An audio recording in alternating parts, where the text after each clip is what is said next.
Baik, bismillahirrahmanirrahim. Assalamualaikum warahmatullahi wabarakatuh. Selamat pagi teman-teman, semoga semua dalam keadaan sehat. Saya mohon maaf belum bisa membersamai secara offline untuk pertemuan hari ini. Semoga, materi hari ini tetap bisa dipahami dengan maksimal. Kalaupun kemudian kita atau teman-teman nanti ada diskusi atau ada yang ingin dikonfirmasi, ada yang kurang jelas, semoga kita bisa bertatap muka secara langsung di pertemuan berikutnya dan teman-teman nanti bisa menyampaikan, secara langsung begitu ya, untuk hal-hal yang dirasa kurang jelas di pertemuan hari ini. Baik, kita mulai dulu untuk pertemuan, hari ini dengan berdoa. Silakan teman-teman berdoa dengan adab terbaiknya sehingga materi yang dipelajari bisa dipelajari dengan baik, ya. Berdoa dipersilahkan.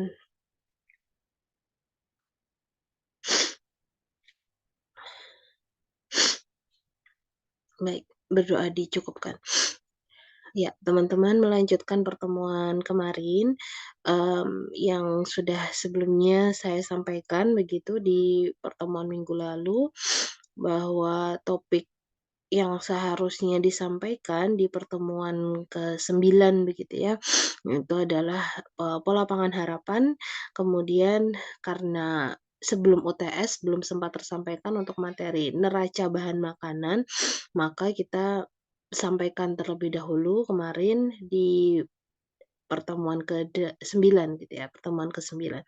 Nah, pertemuan hari ini sudah masuk minggu ke-10. Untuk materi yang akan disampaikan adalah tentang pola pangan harapan gitu ya.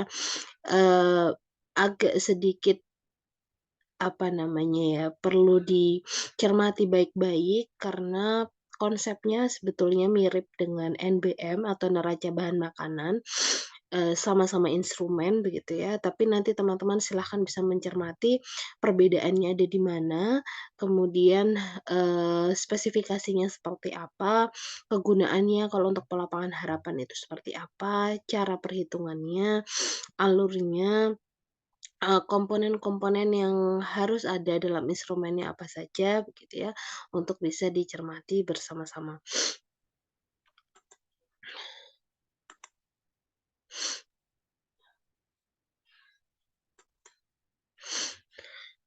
Ya, baik, yang kurang lebih akan kita pelajari pada pertemuan hari ini yaitu tentang PPH secara umum gitu ya.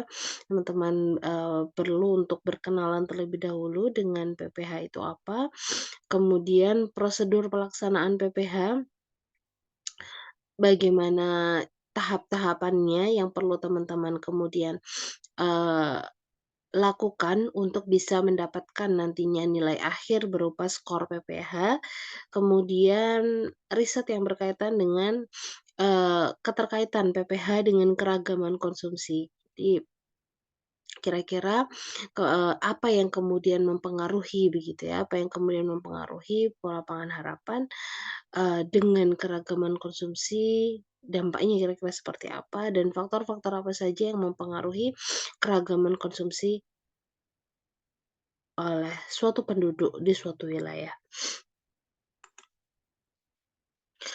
Ya, kita masuk ke bahasan yang pertama, yaitu tentang apa itu pola pangan harapan. Apa itu pola pangan harapan, begitu ya. Pola pangan harapan merupakan instrumen sederhana untuk menilai situasi konsumsi pangan penduduk, baik jumlah maupun komposisi pangan menurut jenis pangan yang dinyatakan dalam skor PPH. Jadi sama seperti NBM begitu ya, PPH ini merupakan instrumen, instrumen yang boleh dibilang sederhana, tapi agak butuh untuk dipelajari dan dipahami secara menyeluruh gitu ya, yang tujuannya adalah untuk menilai situasi konsumsi pangan penduduk. Jadi kalau NBM kemarin, eee, kita juga bisa menilai tentang kegunaan gitu ya, bahan-bahan pangan yang tersedia sampai pada ketersediaannya. Ya, jadi lebih fokusnya begitu ya, karena ada 3 komponen yang dinilai dalam NBM, teman-teman sambil kita review, ada food supply begitu ya, untuk komponennya produksi yang di dalamnya ada input dan output begitu ya, ada impor, ada perubahan stok, kemudian ada ekspor ya, dan kemudian nanti ada penilaiannya sendiri atau ada perhitungannya untuk penyediaan dalam negeri. Kemudian, komponen yang kedua adalah food utilization. Food utilization yaitu, eee, bagaimana pangan-pangan atau bahan pangan itu kemudian digunakan. Ada banyak sekali, eee cara penggunaannya gitu ya, entah kemudian digunakan sebagai pakan, digunakan sebagai bibit, diolah menjadi makanan, atau diolah menjadi non makanan, kemudian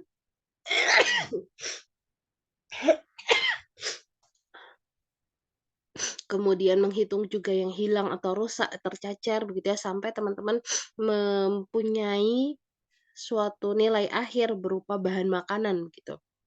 Nah, sedangkan untuk, komponen yang ketiga yaitu ketersediaannya.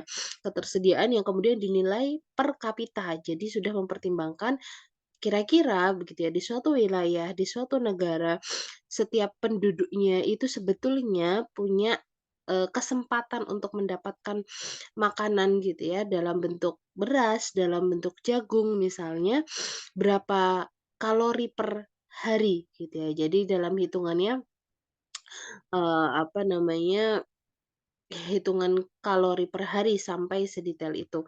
Kemudian berapa banyak, berapa kilogram per tahun, kemudian bisa menghitung kalorinya, bisa menghitung ke apa namanya, eee, nilai gizi proteinnya, kemudian lemaknya yang kemudian disorot pada komponen ketersediaan. Nah, sedangkan pada pola pangan harapan ini, instrumennya, fungsinya adalah untuk menekankan atau fokusnya itu adalah pada situasi konsumsi pangan penduduk.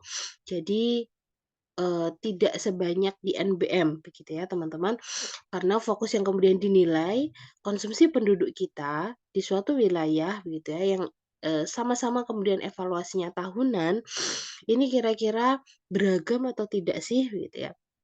Kemudian, apa namanya, banyak atau tidak begitu ya, cukup atau tidak gitu. Karena kemudian dibandingkan nantinya akan dibandingkan dengan AKE atau angka kecukupan energi, yang kemudian untuk menilai penduduk-penduduk kita ini konsumsinya, ya ibaratnya seperti teman-teman kalau melakukan evaluasi, eee asupan gizi pada individu. Teman-teman kan akan membandingkan kemudian dengan AKG begitu ya, angka kecukupan gizinya pada penduduk, sesuai dengan usia, jenis kelamin, dengan konversi berat badan misalnya. Kemudian teman-teman, membandingkan kalau berdasarkan AKG itu kebutuhan hariannya dia 2.200 misalnya, tapi ternyata konsumsinya baru 1.800, maka bisa dipastikan atau bisa apa namanya, disimpulkan begitu ya, bahwa konsumsinya masih kurang.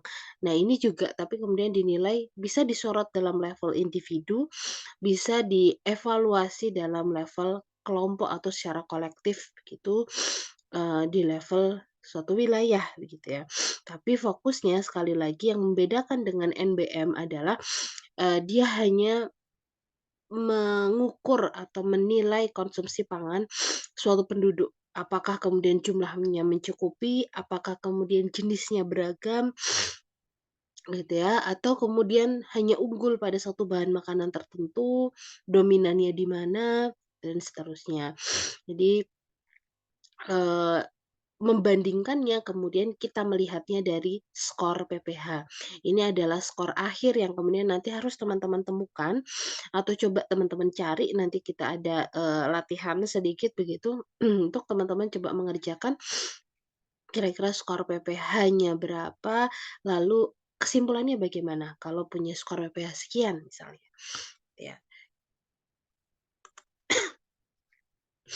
Ya, ini kurang lebih gambaran gitu ya tentang tampilan dari, pola pangan harapan, tabel pola pangan harapan, yang pertama mungkin bisa teman-teman cermati, kemarin di NBM kita membagi menjadi, 11 kelompok pangan gitu ya, 11 kelompok pangan karena kemudian diuraikan, untuk pangan hewani itu diuraikan daging, untuk diuraikan ikan, susu begitu ya, itu dikelompokkan terpisah. Tapi di dalam pola pangan harapan ini sudah menjadi satu untuk, kelompok pangannya begitu ya, pangan hewani sudah, eee, digabung begitu ya, daging dan seterusnya itu semuanya sudah masuk dalam kelompok pangan hewani. Padi-padian, umbi-umbian, pangan hewani, minyak dan lemak, buah atau biji berminyak, kacang-kacangan, gula, sayur dan buah, dan lain-lain. Ini ilustrasinya kurang lebih seperti ini untuk, apa namanya, tabel dari pola pangan harapan yang kemudian teman-teman perlu cermati di sini, eee, ada hasil yang menunjukkan pola pangan harapan nasional dan pola pangan harapan regional ya, regional ini berarti, eee, apa namanya, PPH, skor PPH yang kemudian digunakan untuk, atau dihasilkan oleh beberapa beberapa provinsi yang nanti bisa digunakan sebagai pembanding begitu. Kemudian yang nasional ya tingkat tingkat nasional. Kemudian, WNPG ini Widya Karya Nasional Pangan dan Gizi. Apa itu gitu ya, WNPG ini merupakan, suatu forum yang diselenggarakan oleh LIPI, Lembaga Ilmu Pengetahuan Indonesia, yang mereka menyelenggarakan satu forum khusus multisektoral. Jadi di dalamnya yang kemudian, apa namanya, terlibat untuk berdiskusi, untuk kemudian menyusun satu konsensus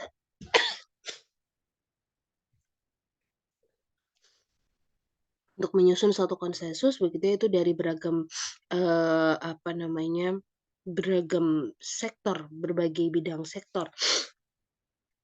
Namun fokus yang kemudian dibahas, isu yang selalu diangkat oleh WNPG ini di WNPG ini adalah selalu tentang pangan dan gizi.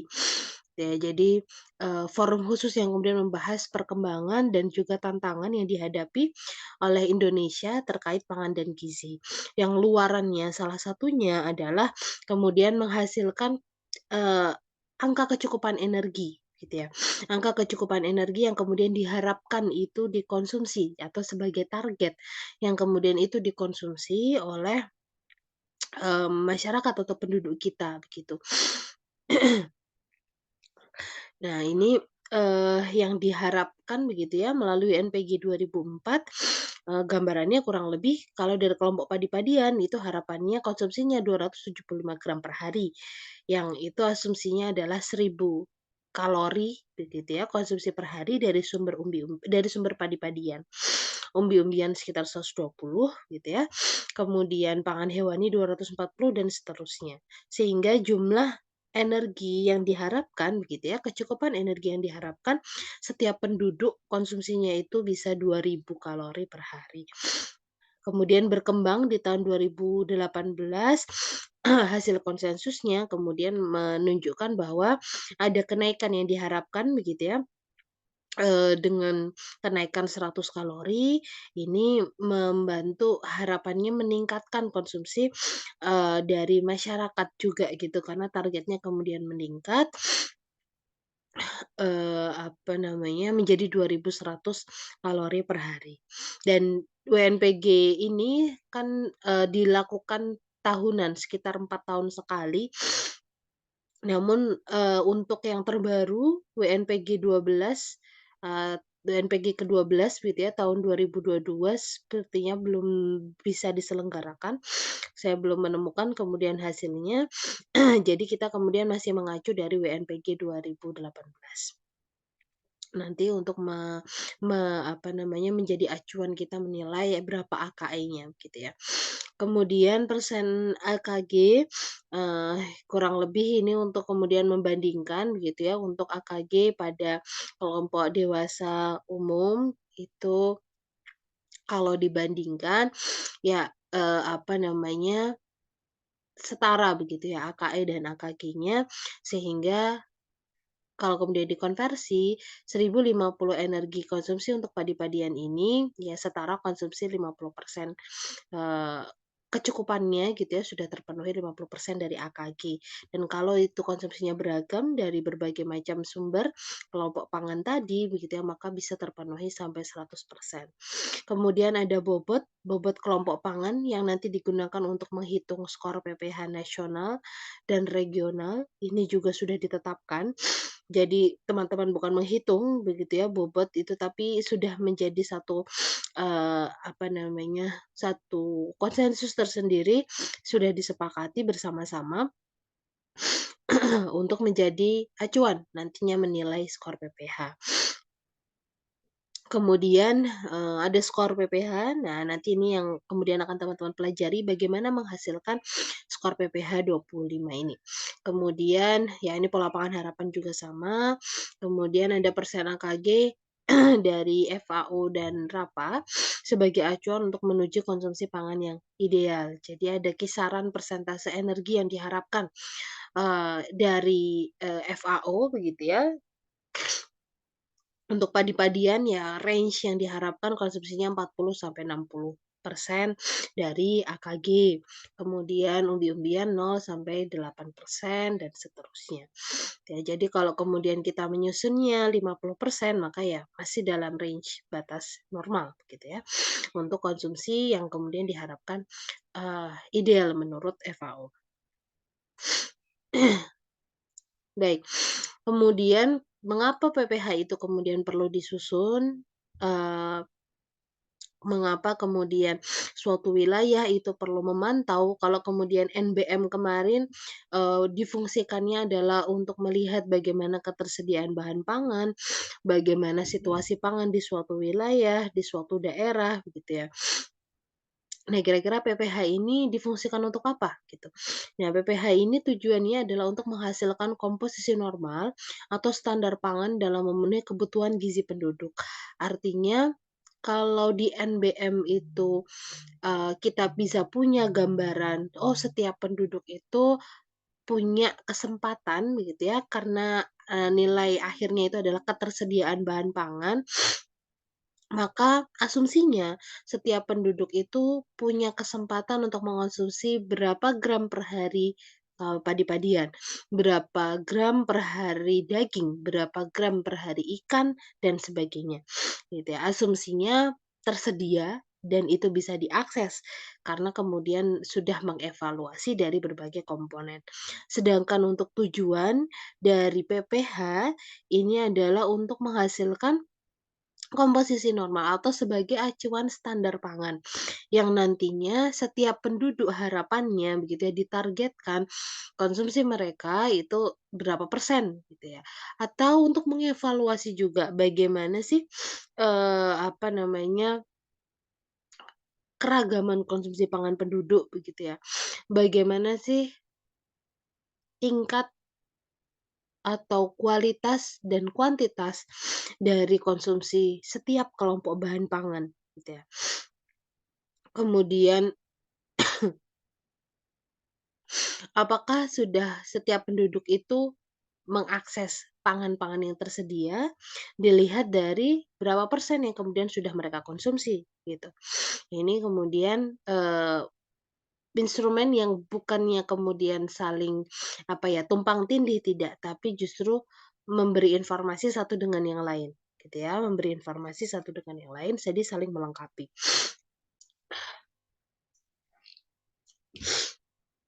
Ya.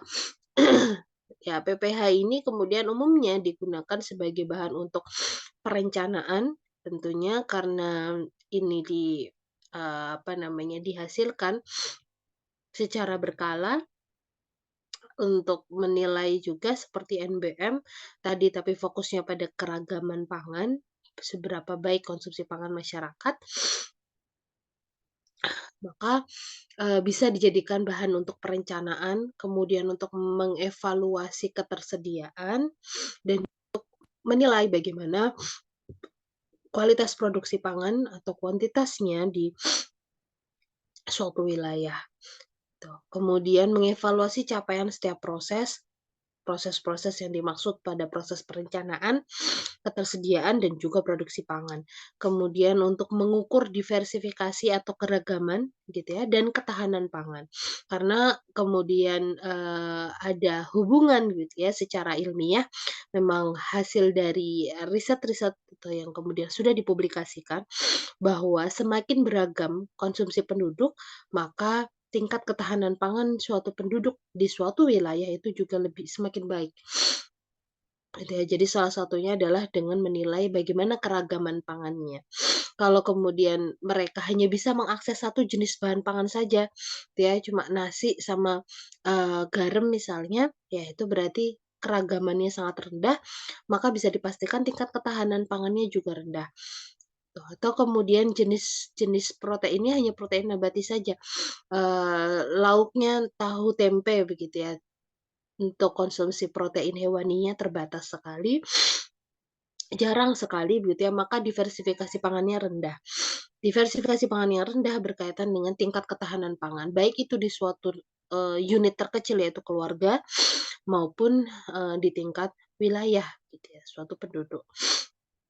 Kemudian hasil dari PPH nantinya juga bisa menjadi pedoman untuk merumuskan pesan-pesan gizi.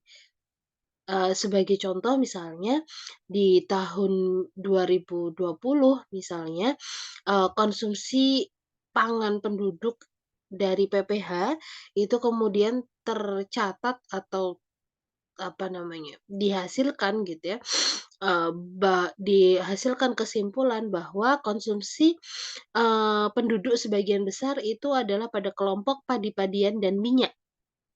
Gitu, kelompok padi-padian dan minyak. Kemudian konsumsi protein hewaninya sangat rendah, dilihat dari skor PPH-nya gitu ya. Nah, ini kemudian menjadi rumusan yang kemudian digencarkan begitu, bagaimana meningkatkan konsumsi, protein hewani yang ternyata itu juga berkaitan sekali lagi dengan satu masalah gizi yang, juga masih menjadi concern di Indonesia yaitu stunting misalnya. Nah, ini menjadi, bahan untuk merumuskan. Makanya kemudian PPH ini bukan ranahnya teman-teman, apa namanya, gizi ataupun pangan saja, pertanian saja, tetapi juga nantinya menjadi acuan untuk, apa namanya, sektor-sektor yang lain begitu ya. Bagaimana kemudian merumuskan untuk sama-sama memberi support. Untuk sama-sama apa namanya, tentunya kalau fokusnya pada perumusan pesan-pesan gizi ya ini menjadi ranahnya dari Ditjen Gizi begitu ya, ranahnya teman-teman gizi. Ya ini melihat dari hasil PPH-nya kira-kira seperti apa. Baik, kita masuk, eee, ke tahapan dari penilaian skor PPH, bagaimana step by step-nya, teman-teman nanti bisa ditangkap atau diterima dulu begitu ya, nanti akan lebih banyak, kita ulas satu persatu setiap stepnya. Jadi yang pertama adalah mengelompokkan, bahan pangan begitu ya ke dalam 9 kelompok. Tadi sudah kita cermati ya berbeda dengan NBM, pengelompokannya ya untuk di PPH ini dibagi menjadi 9 kelompok saja. Kemudian konversikan ke bentuk, jenis, dan satuan.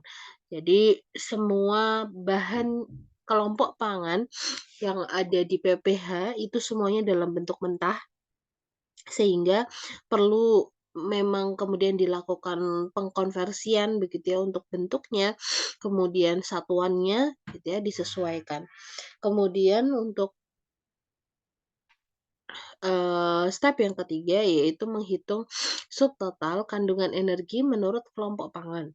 Jadi menjumlahkan keseluruhan berapa, total energi yang kemudian diperoleh dari setiap kelompok pangan ini kemudian dikalkulasikan, ditotal menurut, ini baru per kelompok pangan gitu ya. Jadi konversikan ke dalam bentuk energi terlebih dahulu. Setelah semuanya memiliki kandungan energi masing-masing pada setiap kelompok dari 9 kelompok tadi, maka teman-teman akan menghitung total energi aktual seluruh kelompok pangan.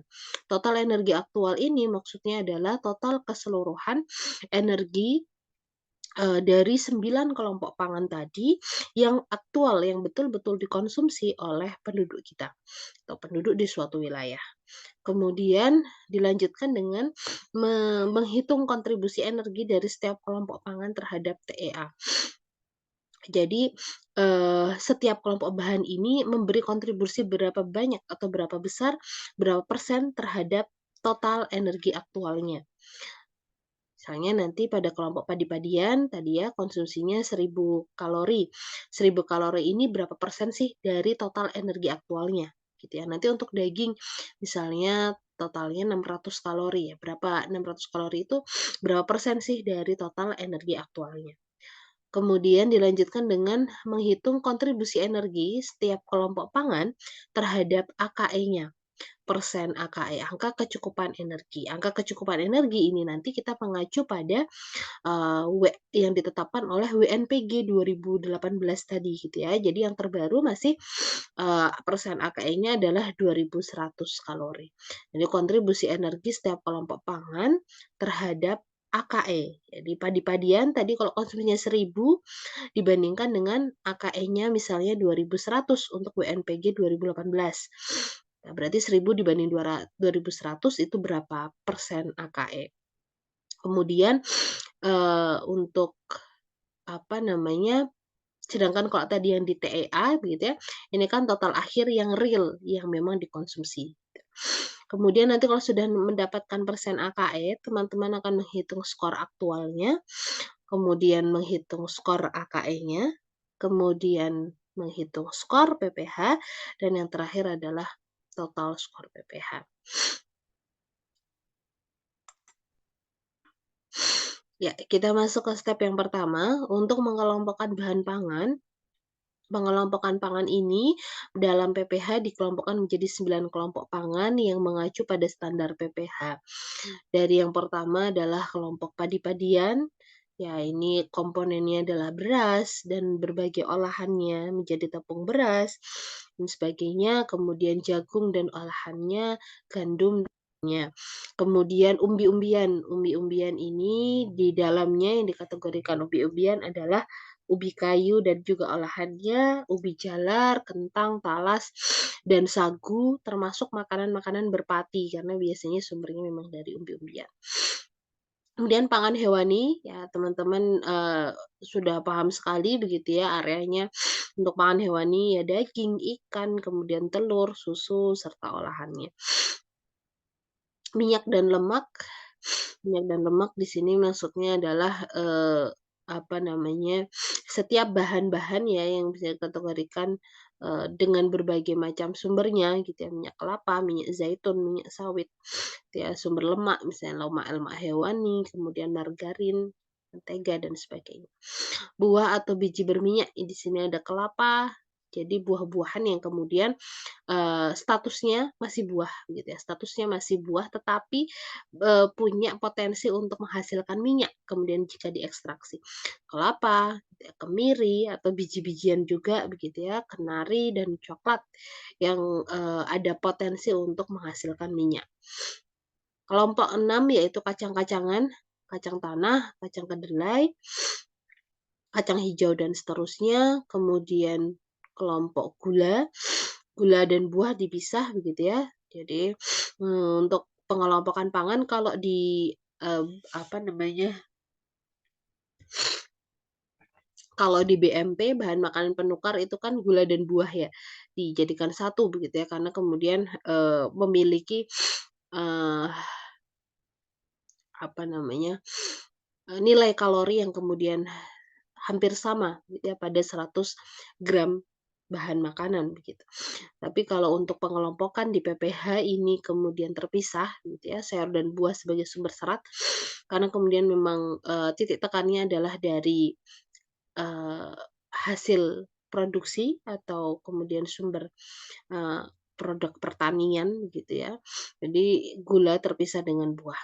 Gula tersendiri, gula pasir, gula merah, sirup, dan sebagainya, sayur dan buah, sayur segar dan olahannya, buah segar dan olahannya. Ya, kemudian lain-lain ya, ini aneka bumbu dan bahan minuman seperti terasi, cengkeh, ketumbar gitu ya. Jadi yang termasuk dalam herbs itu adalah masuk lain-lain. Teman-teman tadi sudah mengelompokkan begitu ya. Jadi step yang pertama adalah mampu untuk mengelompokkan terlebih dahulu. Mana yang masuk kelompok umbi-umbian, mana masuk kelompok minyak dan lemak, mana masuk kelompok sayur dan buah dan seterusnya. Kalau sudah dikelompokkan masing-masing, teman-teman kemudian melakukan konversi bentuk, jenis, dan satuannya. Karena seluruh pangan yang dikonsumsi dalam PPH itu harus dikonversikan dalam bentuk berat mentah, ya. Jadi harus dikonversikan dalam bentuk berat mentah. Sebagai contoh misalnya, jika kemudian data konsumsi yang diperoleh ini dalam bentuk makanan olahan, maka harus diuraikan menjadi beberapa jenis pangan tunggal. Ini salah satu, apa namanya, catatan pertama begitu ya, bahwa ketika suatu pangan, diperoleh suatu kelompok pangan dengan, apa namanya, bentuknya berupa makanan olahan, ya ini maka kemudian harus diuraikan menjadi beberapa jenis pangan tunggal. Contoh, satu porsi sambal goreng ati, gitu ya, satu porsi sambal goreng ati. Dalam sambal goreng ati ini nggak bisa langsung dimasukkan, begitu saja berapa kalorinya ke dalam PPH, tetapi ini harus dikonversikan menjadi berat mentah dulu.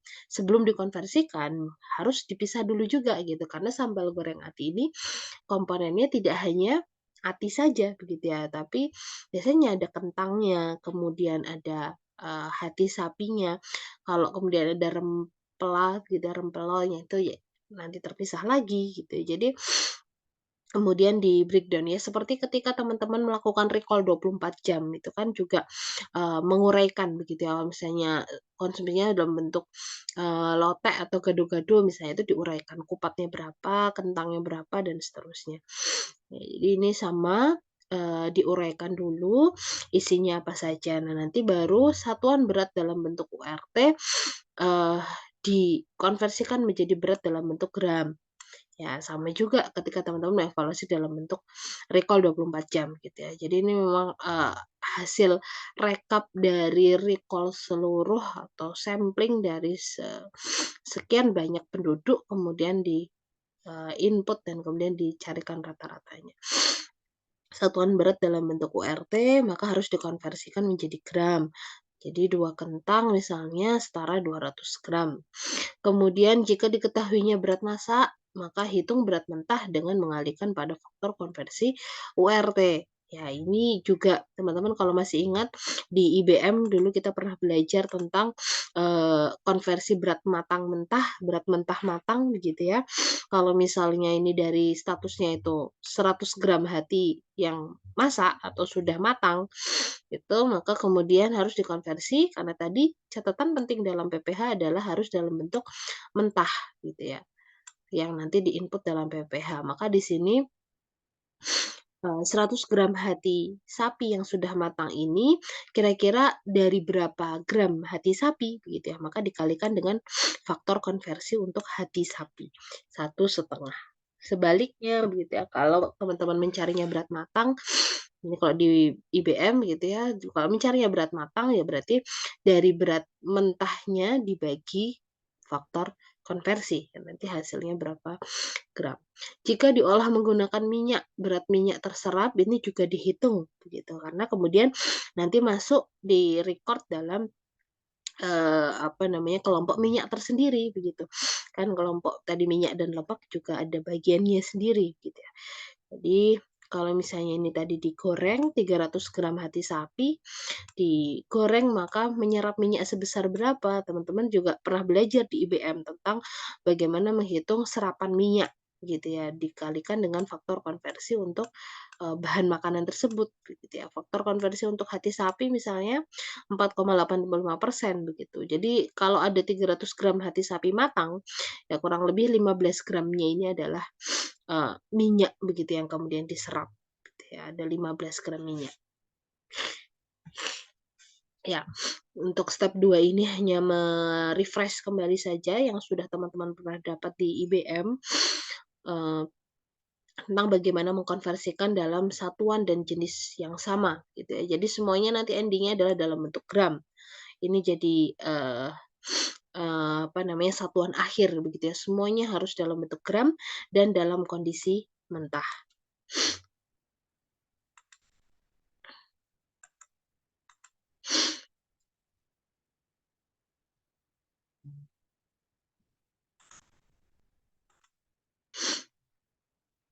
Baik, yang selanjutnya yaitu menghitung subtotal kandungan energi menurut kelompok pangan.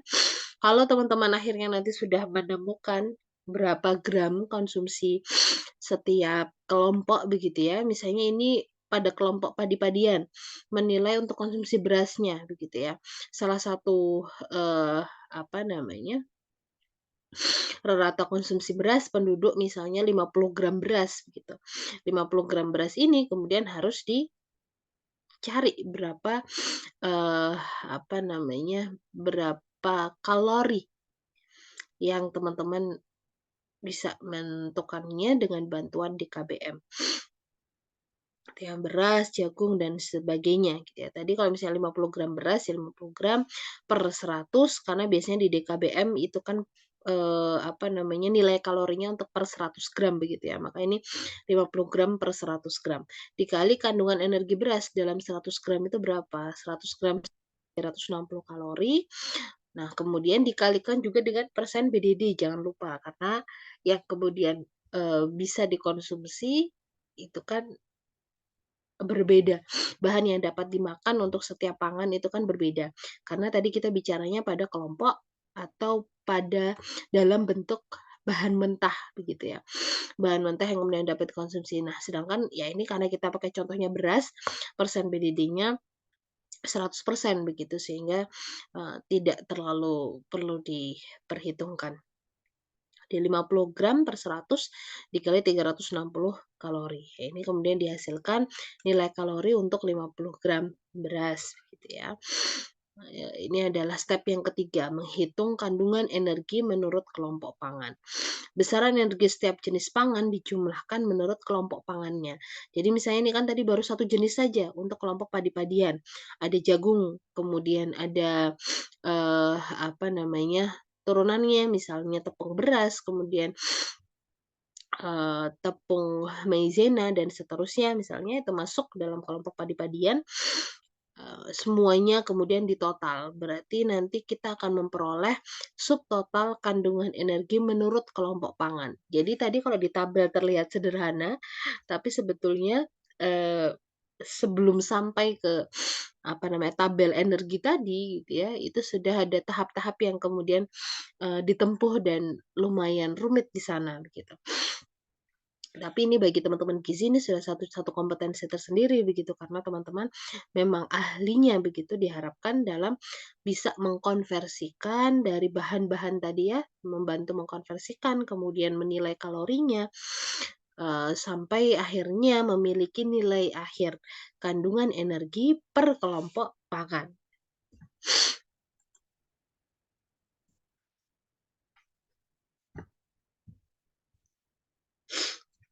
Kemudian step selanjutnya yaitu menghitung total energi aktual seluruh kelompok pangan. Ya ini hanya tinggal menjumlahkan saja, total energi aktual berarti TEA, itu berarti semua atau seluruh energi yang dikonsumsi dari 9 kelompok pangan. Teman-teman sudah punya energi kelompok padi-padian misalnya, kemudian ada energi untuk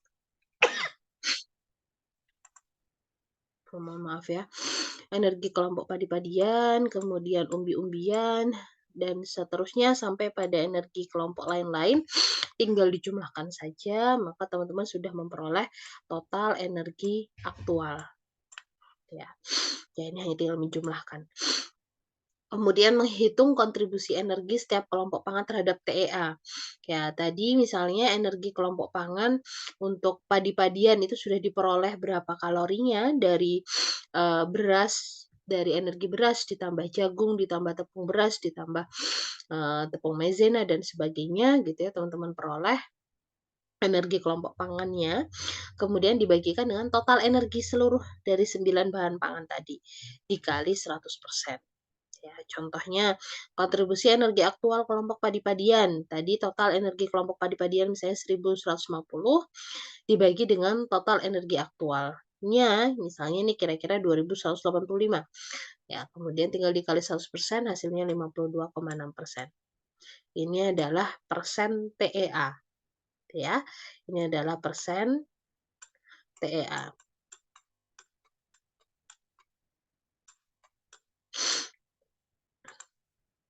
Kemudian menghitung kontribusi energi setiap kelompok pangan terhadap AKE.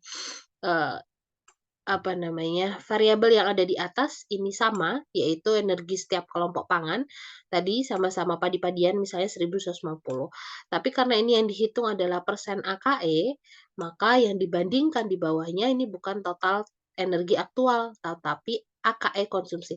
Angka kecukupan energi untuk konsumsi harian yang ditetapkan oleh WNPG 2018 gitu ya.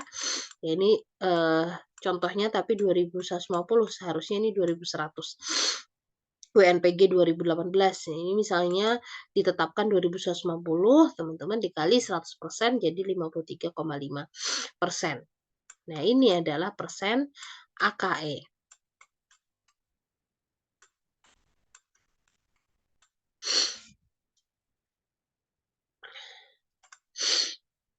Kalau sudah memiliki persen AKE dan persen aktual, teman-teman nanti akan memiliki skor aktual.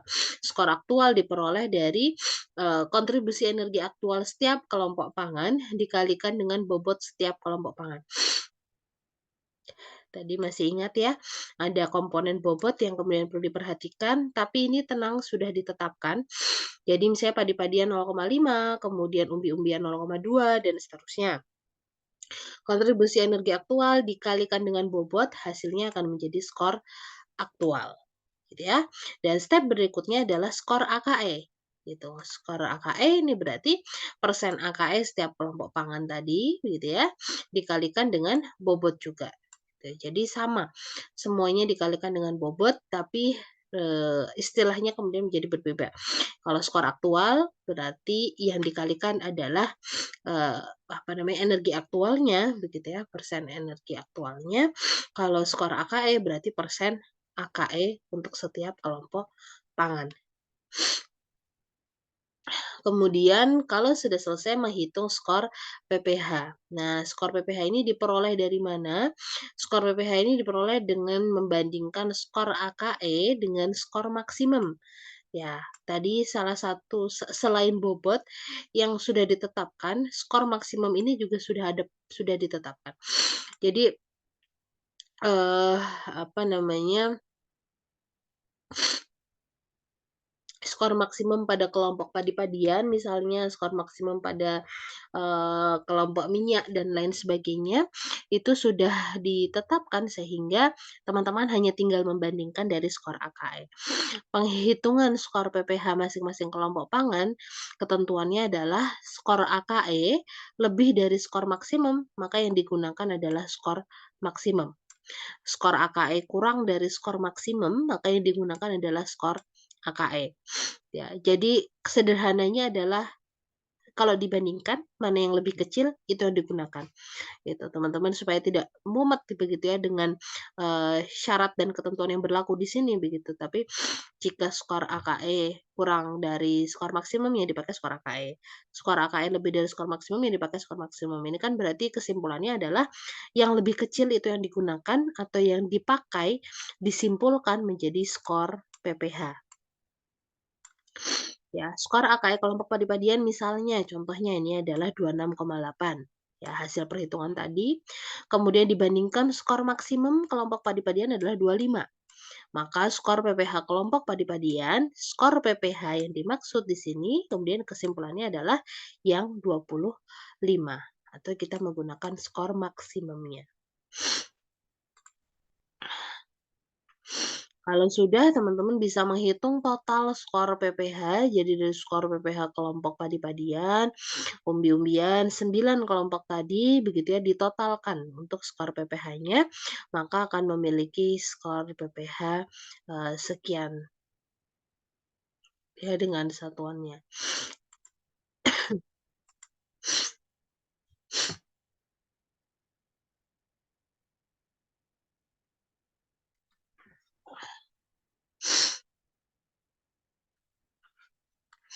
Ya, pada slide ini teman-teman kita meringkas dari semua tahapan yang tadi sudah kita sampaikan, tapi teman-teman bisa melihat visualisasinya secara langsung dalam tabel gitu ya. Yang pertama tadi adalah kita menentukan kelompok pangannya dulu, ini sudah melalui step yang tidak dimasukkan dalam tabel adalah step bagaimana mengkonversi, terus kemudian sudah mentotal keseluruhan konsumsi aktual begitu ya, di step pertamanya adalah sudah total akhir. Jadi, apa namanya, menghitung tadi beras, kemudian, jagung, kemudian kalau di umumnya ada kentang, ada konsumsi ketela, singkong, dan sebagainya, ada daging, ada, ikan, dan seterusnya, begitu ya. Ini sudah tidak, dilihat di balik layarnya, begitu ya, tapi sudah langsung disimpulkan sebagai energi aktual atau energi akhir untuk pangan hewani, untuk umbi-umbian, untuk padi-padian gitu ya. Jadi untuk setiap kelompok pangan, berapa konsumsi aktualnya. Kalau ini teman-teman, sudah dapat maka sudah lolos untuk step pertama. Kemudian energi aktual sudah diperoleh di total keseluruhan, gitu ya. Di total keseluruhan tinggal dijumlahkan saja 9 kelompok pangan ini menghasilkan berapa total energi aktual atau tadi kita sebut sebagai TEA, total energi aktual. Total energi aktual ini sudah diperoleh, teman-teman tentu bisa menghitung persen aktual. Bagaimana caranya menghitung persen aktual? Tadi energi kelompok pangan, begitu ya, ini 1150 dibagi dengan 2185 sebagai total energi aktualnya. Dikali 100% dapat 52,6%. Ini adalah persen aktual. Energi kelompok pangan dibagi dengan total energi aktualnya.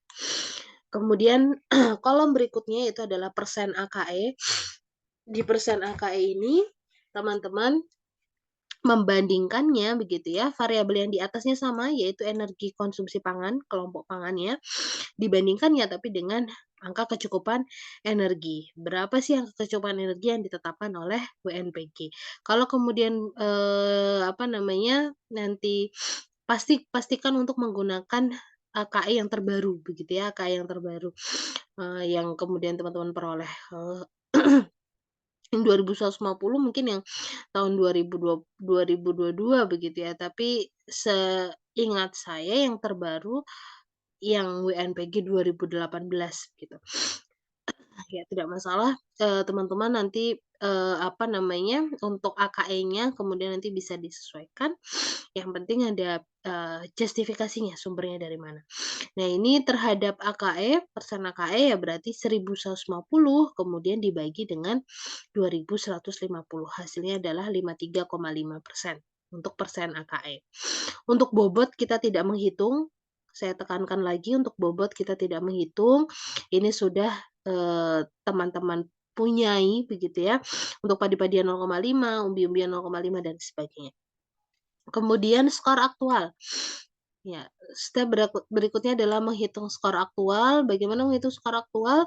Persen aktual tadi gitu ya, 52,6%. Ini kolom 4 gitu ya, kolom 4 dikalikan dengan kolom ke-6 yaitu bobot. Skor aktual. Skor itu selalu dihasilkan dengan mengalihkan bobot gitu ya. Kemudian skor AKE ya berarti tinggal yang kolom 5. Kolom 5 dikalikan dengan kolom 6. Ya, kolom 5 dikalikan dengan kolom 6. Persen AKE dikalikan bobot, hasilnya adalah skor AKE. Nah, Kemudian skor maksimum ini juga tidak perlu dihitung, ya, sekali lagi saya sampaikan skor maksimum dan bobot ini tidak dihitung, sudah ada ketetapannya. Kemudian, eee yang terakhir, step terakhir adalah teman-teman jadi tujuan dari semua langkah yang teman-teman sudah tempuh nanti adalah untuk teman-teman menghasilkan atau mencari nilai akhir berupa skor PPH. Nah, skor PPH tadi bagaimana syaratnya? Cari yang paling kecil yang dibandingkan antara skor, AKE skor AKE gitu ya, dengan skor maksimum.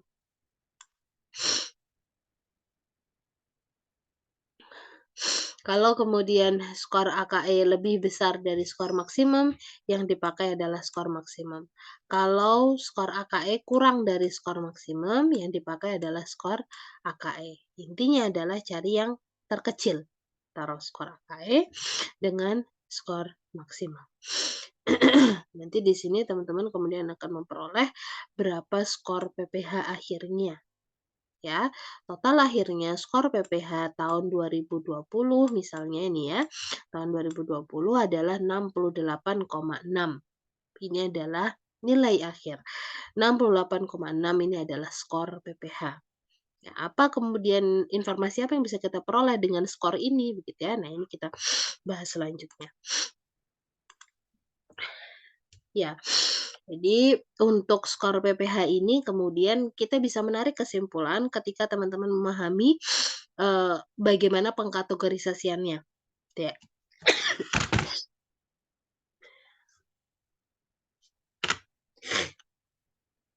Kriteria skor PPH, semakin tinggi skor PPH, konsumsi pangan tentu semakin beragam dan bergizi seimbang. Tapi batas maksimumnya adalah 100 begitu ya. Jadi sudah, kalau kemudian konsumsi masyarakat skor PPH masyarakat suatu penduduk gitu ya, suatu wilayah itu 100 maka bisa dipastikan beragam begitu ya, dan masukkan dalam kategorinya adalah baik gitu. Jadi, cut off-nya tadi di sini. Kalau sangat apa namanya, skor PPH dia dinilai sangat rendah, keragaman konsumsi masyarakat dinilai sangat rendah ketika kemudian skor PPH-nya kurang dari 55. Rendah ketika 55 sampai 69, cukup jika skornya 70 sampai 84 dan baik jika lebih dari sampai dengan 85 skor PPH-nya, gitu ya. Nah, kalau kemudian kita kembali ke slide yang tadi, misalnya konsumsi di tahun 2020 penduduk, Indonesia untuk skor PPH-nya total akhirnya adalah 68,6. 68,6 ini bisa disimpulkan sebagai eee, apa namanya, kategorinya gitu ya, ini berarti masih rendah. Tingkat keragaman konsumsi pangan masyarakat kita masih rendah.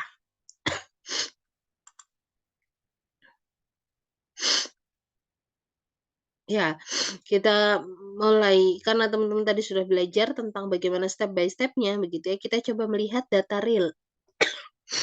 Apa tantangan yang teman-teman hadapi di lapangan begitu ya. Ini kurang lebih ada gambaran skor PPH tahun 2015 sampai 2020. Yang warna merah di sini keterangannya adalah target RPJMN 2015 sampai 2019. Kemudian di realisasi yang warna biru ini adalah realisasi skor PPH. Jadi tahun 2015 skor PPH-nya 81,5. Tahun 2016 itu 82,3 dan seterusnya gitu ya. Ini kurang lebih grafik atau tren dari skor PPH penduduk Indonesia. Dari sini ketika teman-teman kemudian melihat, apa namanya, pembandingannya begitu ya, target tahun 2015 itu bisa sampai 84,1 mentargetkan skor PPH-nya. Tapi konsumsi masyarakat skor PPH-nya dinilai baru 81,5. Ini yang kemudian, dilihat dari trennya begitu ya, kita masih ada gap untuk, sampai pada target begitu ya. Ada gap yang tidak, sedikit begitu ya untuk bisa memenuhi sampai pada targetnya dan ini perlu menjadi, bahan evaluasi begitu. bagaimana, keragaman pangan penduduk kita gitu ya. Tapi kalau kemudian dikategorikan sebetulnya semuanya kecuali tahun 2015, 2016, ini 2017 ke atas itu sudah di atas 85%. Jadi sudah di atas 85, sorry, tidak ada satuannya ya. Jadi 85, di atas 85 itu berarti sudah dinyatakan, skor PPH penduduk Indonesia itu baik gitu ya. Sedangkan tahun 2015 sampai 2016 ini di masih masuk dalam kategori cukup gitu ya. Capaian pemenuhan pangan tahun 2015, 2020 ya ini, data setiap kelompok bahan pangan ada 9 ya. Dari sini, oh ada 8 karena yang lain-lain tidak dimasukkan. Kemudian, kalau teman-teman cermati begitu ya, anjuran kecukupannya tentu semuanya 100%. Ini anjuran kecukupan. Ya, jadi pada baseline gitu ya, garis ini menjadi target atau batas, setiap kelompok pangan ini semuanya harapannya itu berada pada batas ini untuk pemenuhan pangannya gitu ya. Nah, kalau teman-teman kemudian cermati, eee, dari tahun 2015 sampai 2020 tidak terlalu berbeda begitu ya, fluktuasinya tidak terlalu signifikan antara, pada setiap kelompok pangan gitu ya. Jadi kalau misalnya padi-padian tahun 2015, 2016, sampai 2020 itu ya unda-undi nggak terlalu jauh begitu ya, nggak jeglek banget. Yang kemudian sangat berbeda adalah kalau dibandingkan untuk setiap kelompok bahan pangan. Jadi misalnya padi-padian dengan umbi-umbian, ini lumayan drastis perbedaannya begitu ya. Yang juga rendah adalah di sini konsumsi kacang-kacangan, pangan hewani juga belum sampai, memenuhi kecukupan yang dianjurkan ya, dan yang kemudian menjadi highlight adalah ada kelebihan ya dari anjuran yang ditetapkan untuk konsumsi padi-padian dan minyak dan lemak.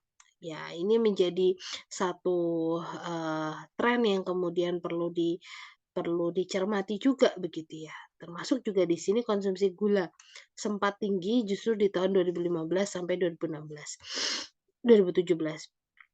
Ya, konsumsi padi-padian dan minyak dan lemak yang juga melebihi anjuran begitu ya, ini kemudian menjadi bahan evaluasi. Kira-kira bayangan masalah gizi apa yang kemudian akan bermunculan begitu ya ketika pola konsumsi masyarakat kita, pemenuhan pangannya begitu ya, terdominasi pada 2 bahan pangan ini, gitu.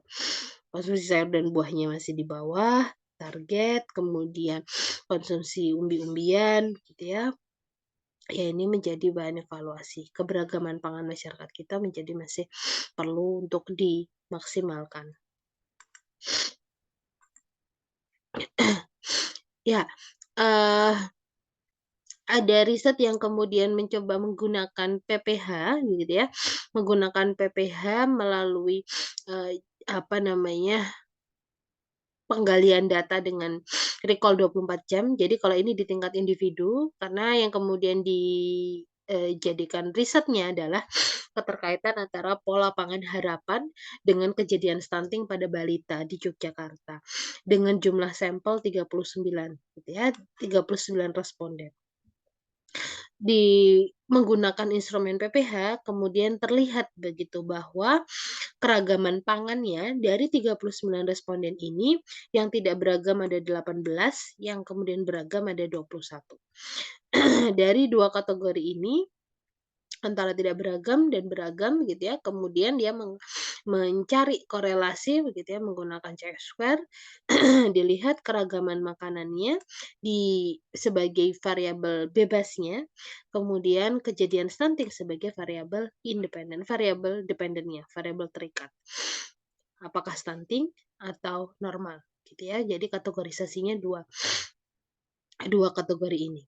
Kemudian ternyata diperoleh p-value kurang dari 0,05 yang membawa atau menarik kita pada kesimpulan terdapat hubungan antara tingkat keragaman konsumsi makanan dengan kejadian stunting pada balita. Artinya ketika, konsumsi semakin beragam konsumsi makanan gitu ya, pada balita, maka semakin sedikit atau semakin rendah resikonya untuk mengalami stunting. Dan juga sebaliknya, semakin tidak beragam konsumsinya, maka semakin tinggi, resiko dia untuk kemudian mengalami stunting.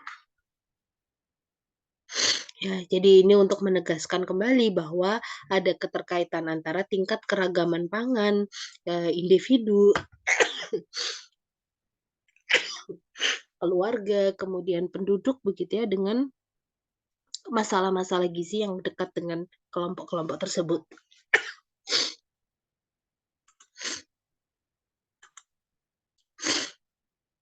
Ya, baik, kita masuk ke poin terakhir, yaitu tentang faktor yang mempengaruhi pola pangan harapan suatu penduduk. Faktor yang mempengaruhi keragaman konsumsi pangan, yang pertama adalah jenis kelamin begitu ya. Dari riset yang dilakukan oleh Dewanti tahun 2020, itu jenis kelamin, menunjukkan bahwa penduduk dengan jenis kelamin perempuan begitu ya, masyarakat yang berjenis kelamin perempuan itu lebih beragam konsumsinya daripada yang laki-laki ya. Dari sisi, apa namanya, lebih mudah untuk menerima berbagai macam makanan begitu ya, lebih apa namanya, concern juga terhadap kesehatan begitu, sehingga ada perbedaan. Salah satu faktor yang kemudian mempengaruhi keragaman adalah jenis kelamin. Kemudian usia, tingkat pendidikan kepala rumah tangga, kemudian, apa namanya, semakin tinggi pendidikan kepala rumah tangga, maka semakin baik, atau semakin beragam konsumsi pangan di level rumah tangga. Jumlah anggota rumah tangga, ya, jadi kalau di atas 4, eee, apa namanya, total anggota keluarganya gitu ya, di sini justru kesimpulannya semakin beragam konsumsi pangannya.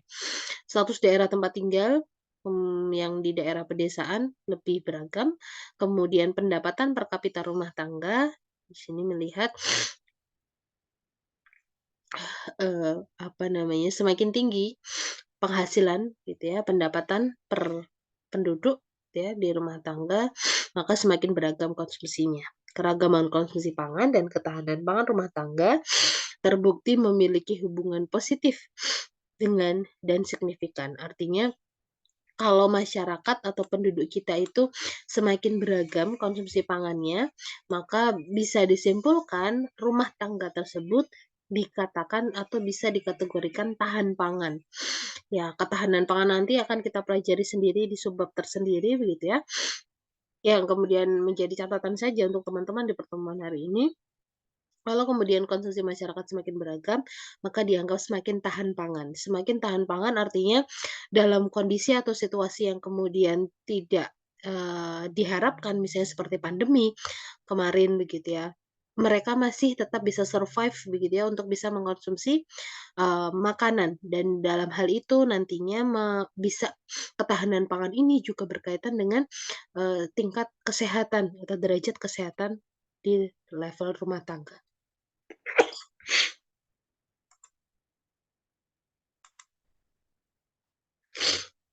Baik, kurang lebih ini yang dapat saya sampaikan untuk materi hari ini, pola pangan harapan begitu ya. Silahkan teman-teman bisa men-scan, QR code ini untuk nanti menjadi bahan latihan dan juga sekaligus, saya mengambil presensi di pertemuan ini gitu ya.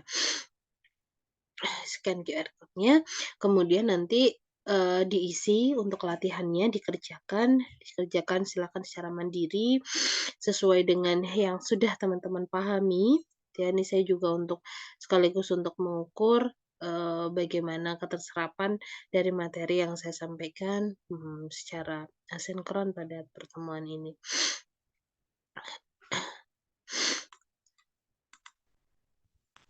Baik, terima kasih teman-teman semuanya atas perhatiannya. Semoga yang dibagikan ini bisa bermanfaat. sehat selalu untuk teman-teman semua. Kita akhiri dengan, berdoa menurut agama dan kepercayaan masing-masing, berdoa dipersilahkan. Baik, berdoa dicukupkan. Terima kasih.